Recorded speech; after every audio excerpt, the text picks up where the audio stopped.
You swear you took good notes. You wrote everything down, but now that you're actually looking through them, they might as well be in another language.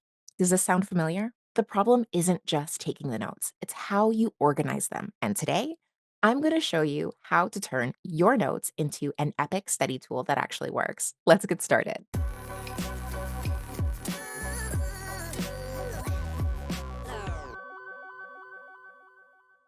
Taking notes isn't just about writing things down, it's about remembering them later. And if your notes are a complete mess, you'll be spending more time searching for information than actually studying it. Think about it. Have you ever flipped through your notes and thought, where did I even write that?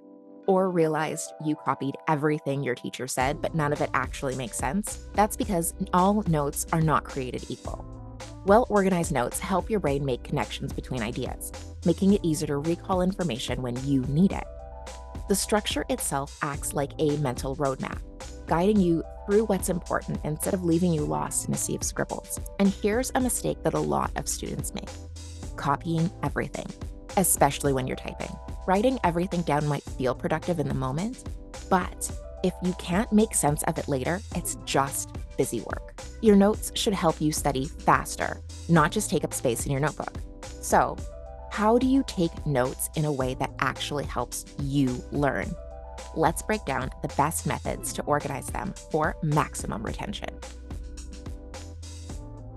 The way you take notes can completely change how well you understand and remember the information later. But here's the thing: there isn't one magic best way to take notes. The right method depends on how you learn best and what subject you're studying.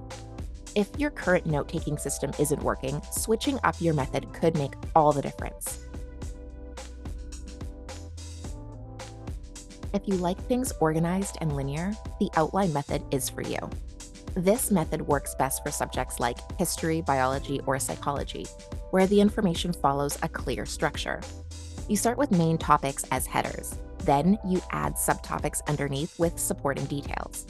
Use indents and bullet points to create a hierarchy, making it easy to see connections. This method keeps your notes clean, structured, and easy to review, especially when prepping for exams.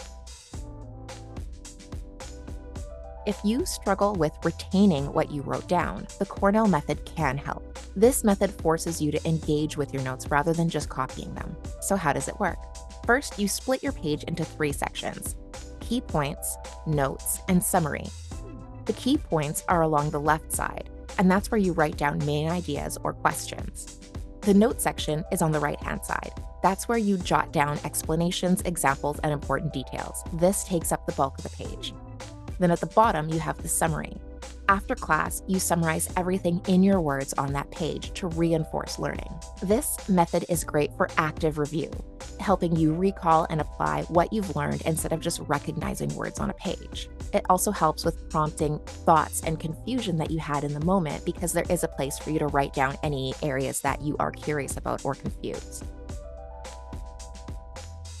If you're a visual learner or dealing with really complex ideas, mind maps are a game changer. Instead of writing in straight lines, you create a visual web that connects key ideas. Start with a main topic at the center of the page. Branch out with subtopics, drawing lines to show how they're connected. Use colors, symbols, or images to reinforce those ideas. Mind maps work well for subjects like philosophy, literature, and brainstorming essays, where relationships between ideas matter more than strict order. When you need to compare concepts, theories, or even historical events, the chart method is perfect for that. Here, you would create a table for columns for different categories. Next, you fill in those roles with key points, pros and cons, or major differences between the concepts. This method is especially useful for science, economics, or any subject with a lot of comparisons, because instead of flipping through pages of notes, you can now see everything at a glance. There's one more thing that we really need to discuss, and that is digital versus handwritten notes. Which one is actually better? And this is a big debate. Should you take your notes digitally or write them out by hand? And the answer is, it really depends on your learning style. Handwritten notes helps with memory and comprehension, since writing forces you to slow down. It's less distracting. There's no notifications, no internet rabbit holes, but it is harder to search through and organize. Digital notes are much easier to search and edit and store all in one place, and they're great for diagrams, mind maps, and syncing across devices. But they can be distracting if you're tempted to check social media.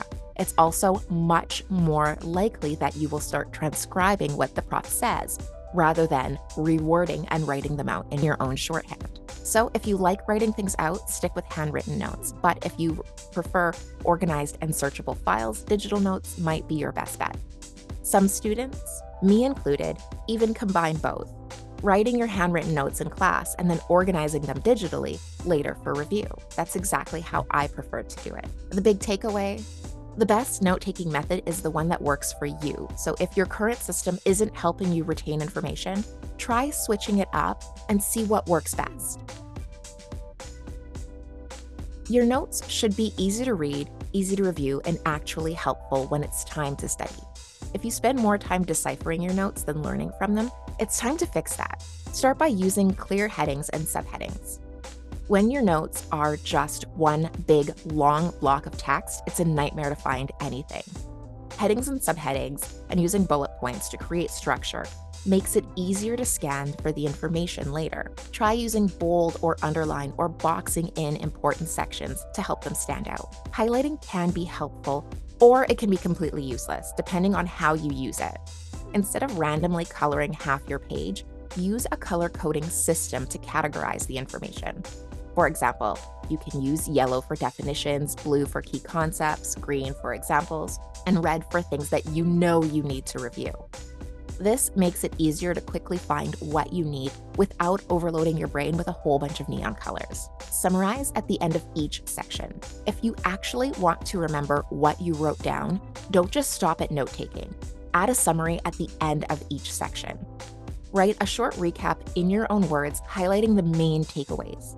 This forces your brain to process the information instead of just copying it and making it stick better. This does not have to be in class. It's actually encouraged to be done during your study session afterwards. Writing everything down word for word wastes time and makes your notes harder to scan. Instead, use abbreviations and symbols to speed things up. Arrows can show cause and effect, X's to cross out things that aren't important, and checkmark for key facts to remember. You can use W/ for with, or B/C for because, or EX for example. Whatever makes sense to you. The less writing you have to do, the faster note-taking and easier for reviewing. If your notes are scattered in multiple notebooks, loose papers, or random Google Docs, good luck finding anything when you need it. Keep a master notebook or a digital file where all of your subjects and topics are stored in one space. If you prefer handwritten notes, dedicate sections for each subject and date your pages. If you're using digital, create a folder system so everything stays organized and searchable. The easier it is to find your notes, the easier it is for you to use them. Good note-taking organization isn't always about making your notes look nice. It's about making them work for you when it's actually time to sit down and study.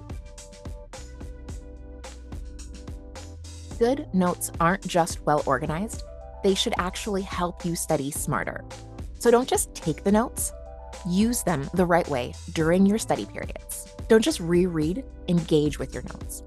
Rereading your notes over and over feels productive, but it's actually one of the least effective ways to study.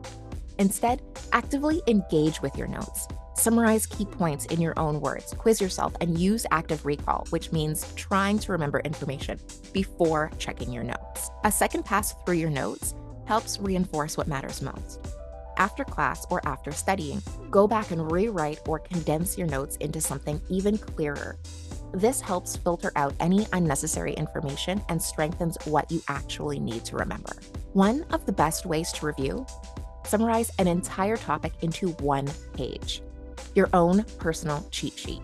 This forces you to focus on key concepts, formulas, and definitions instead of getting lost in any unnecessary details.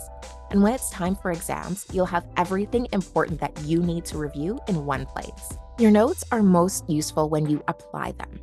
Test yourself with past papers and practice questions, and use your notes to review only the areas that you struggled with. The more you actively use your notes, the better the information sticks.